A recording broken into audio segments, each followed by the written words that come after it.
Welcome to another session class 9th. Today in this video we will cover factors of production. Alright, so this is a new topic which is factors of production, and in this we have 4 factors of production. Right, like whenever in economics if any question will be put to you that explain factors of production or what are the factors of production, it will be that first is land.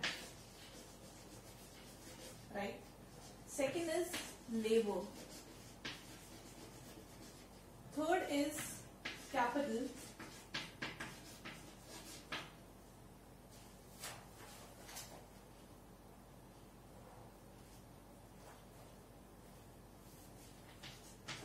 And fourth is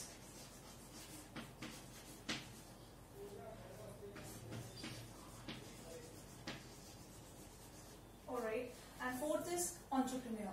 So we have 4 factors of production basically in economics, that is land, labor, capital and entrepreneur or entrepreneur, right? So now we come to the explanation part. First factor of production is land. Now what is land?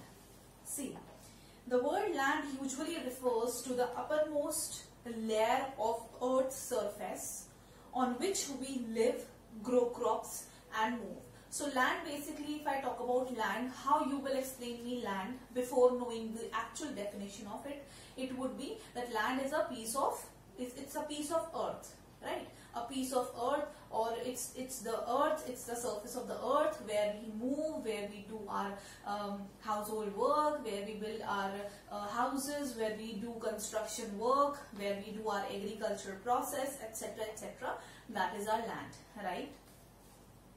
But see, in economics, land refers to more than just a piece of land. It means that land is not only about a section or a portion of Earth's crust, but anything which is provided free of cost by the nature. I repeat, anything which is provided free of cost by the nature is considered as land in economics, right? That could be your air, that could be your water, that could be your sunlight, right? Air, water, sunlight, rivers, streams, ponds, all these things, what it is free gift of nature. Nature doesn't charge anything to you. It doesn't take any charges from you. So that is that is free gift of nature, and therefore it is considered as land. Alright, so land just does not mean a piece of land or a piece of earth's crust, but it is more than that. Means that everything and anything which is provided by nature free of cost will be considered as land, right? Next we have is labor. Now labor is what? The second essential factor of production is labor. In ordinary parlance, the term labor means mostly physical unskilled worker, but in economics it connects any work done by body or mind for remuneration. So labor just does not work, it just does not mean that labor is something which is working physically and just putting their physical efforts into something. Like if I talk about labor, the first thing which will click in your mind is the people, those who are working in any construction site, right? The people, those who are working in any factory or in any industry. So labor does not mean only the people or the individuals working on sites, constructive sites or something productive sites, okay? But it means the people, it means anybody who is making efforts. It can be physical efforts, it can be mental efforts, right? Like example, a teacher. A teacher is teaching you. So what is she doing? She is putting her mental labor into that section of your chapter, into that session of the class, right? So what is she doing? She is putting her mental efforts. So she is also a labor. Why? She is also doing labor. Why? Because she is putting her efforts. She is putting her mental efforts. Also she is putting her physical efforts when she is coming to the school. She is coming to your classes, teaching you. Right? A person who is doing physical work, like example, a labor.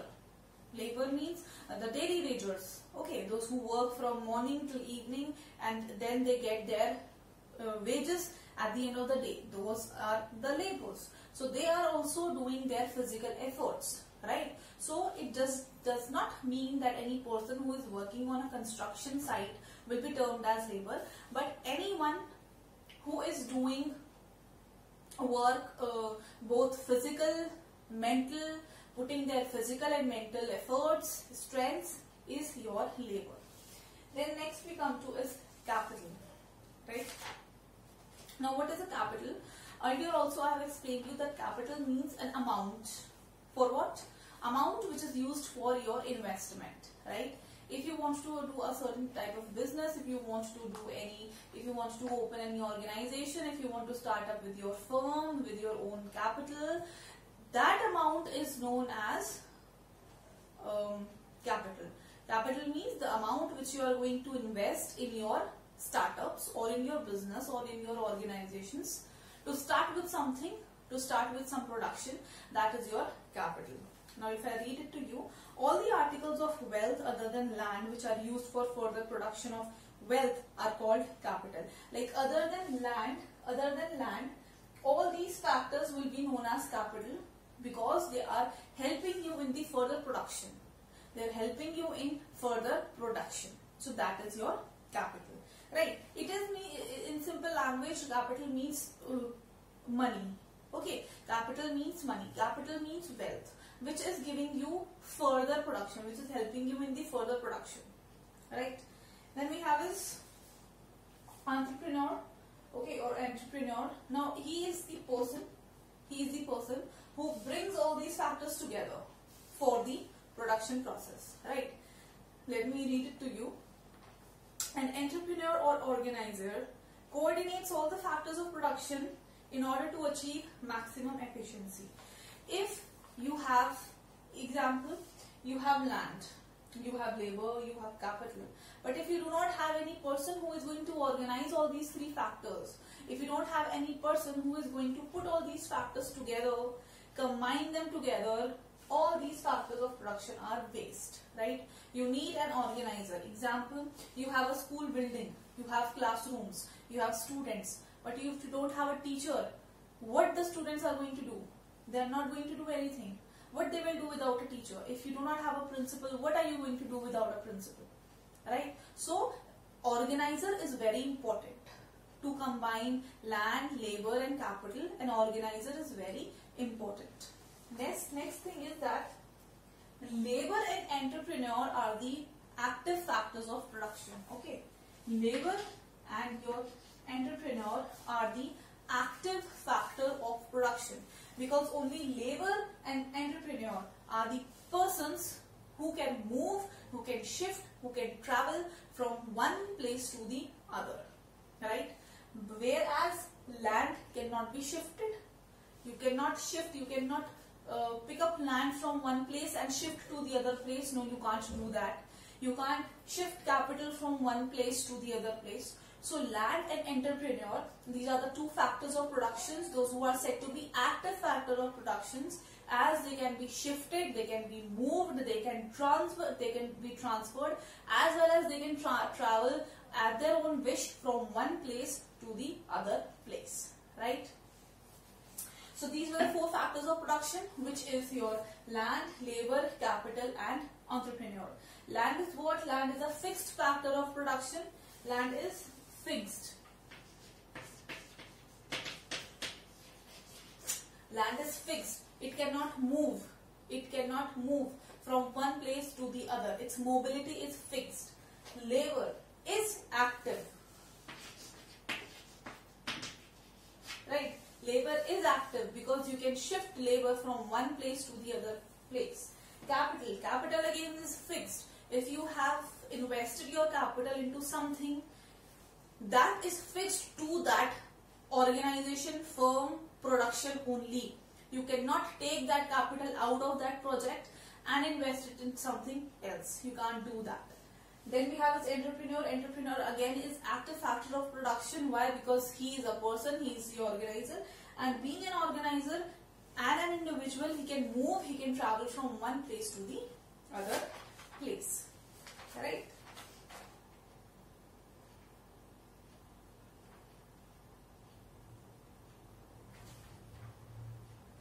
Next we come to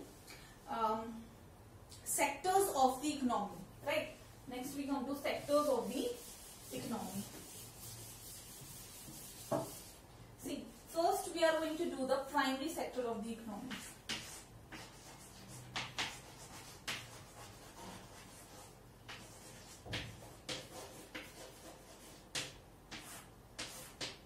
And that is agriculture.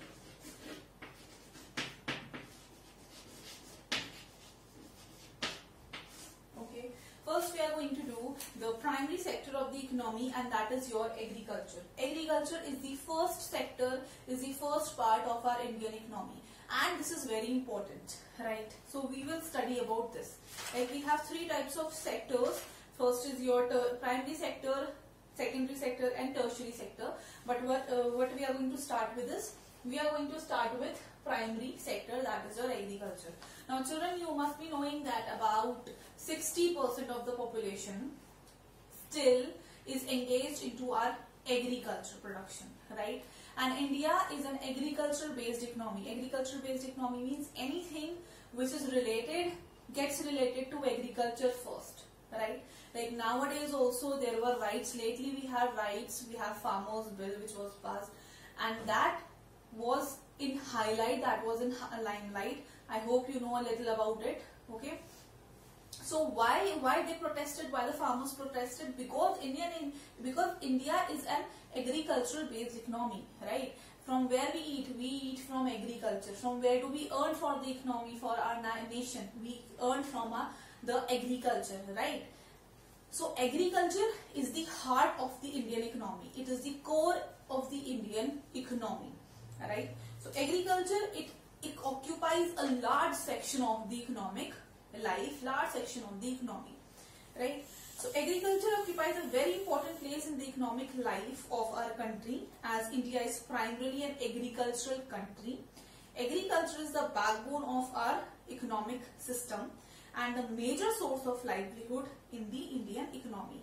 It is the major source of livelihood because if people will not produce goods, if people will not produce, if they will not sow crops, they will not grow, harvest ripe crops, we are not going to eat anything.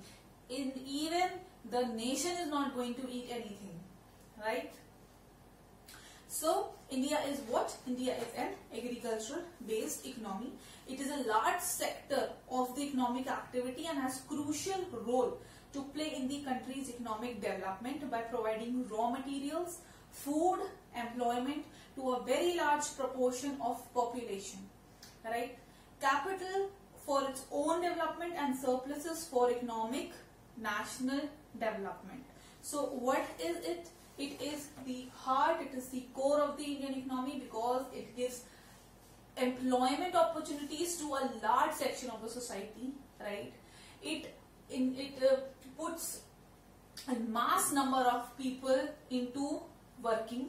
It gives them a chance to earn their livelihood. It also shares a large capital in the economic development. It also shares a large capital in the growth of the economy, right? So the first sector is our primary sector is agriculture. Now we come to the next sector, that is your secondary sector.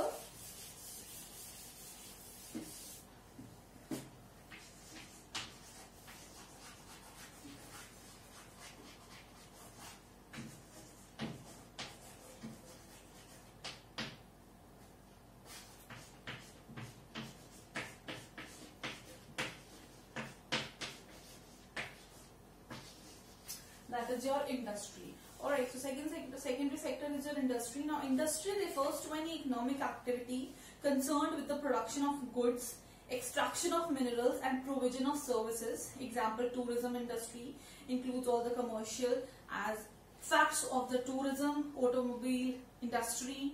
Industries involved in processing of raw materials to produce more valuable products in large quantity.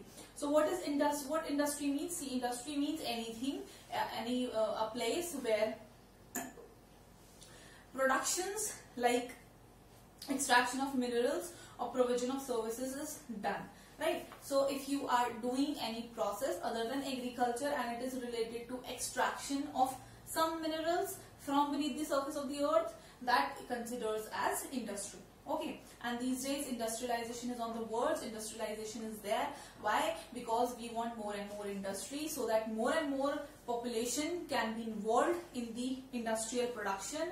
They can get employment over there, as it provides a large employment opportunities to mass number of people of India, right? And the more the people will be employed into this sector, there will be more opportunities of earning income, earning their livelihood, and they will add more and more to the nation's income, right? So this is what industry is. And the last one is your tertiary sector, that is your service sector.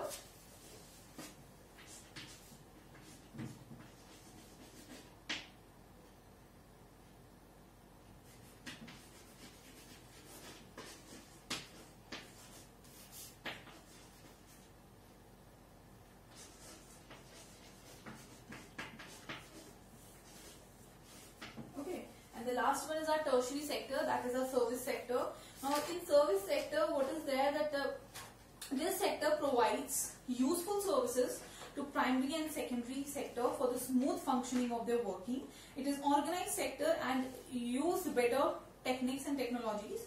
Services related to banking, insurance, trade and communication come in this sector.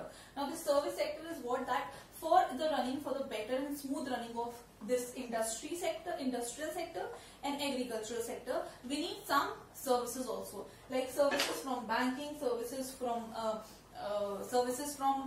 what? Services from the insurance companies, services from the trade companies, so that they can combine all these two sectors together and the functioning can be smooth. Okay, the functioning can be smooth. So service sector is also required, like banks are there, insurance companies are there, LICs are there, trading companies are there. So all these companies, all these sections, they do what?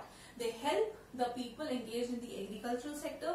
Like if a farmer wants a loan, where he will go? He will go to the banks for agricultural loan, right?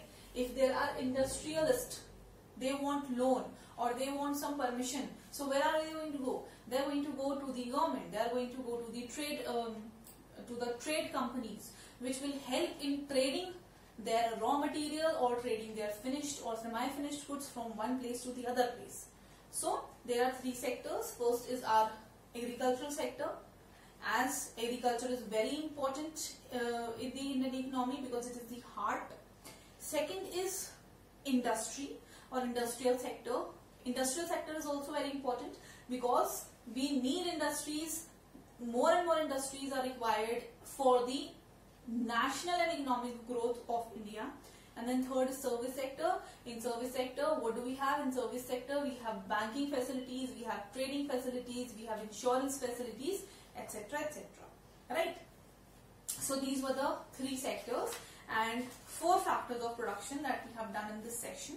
Right? I will put few clips at the end of the video so you may get a help of what I have taught in this video. Till then, take care. Bye bye.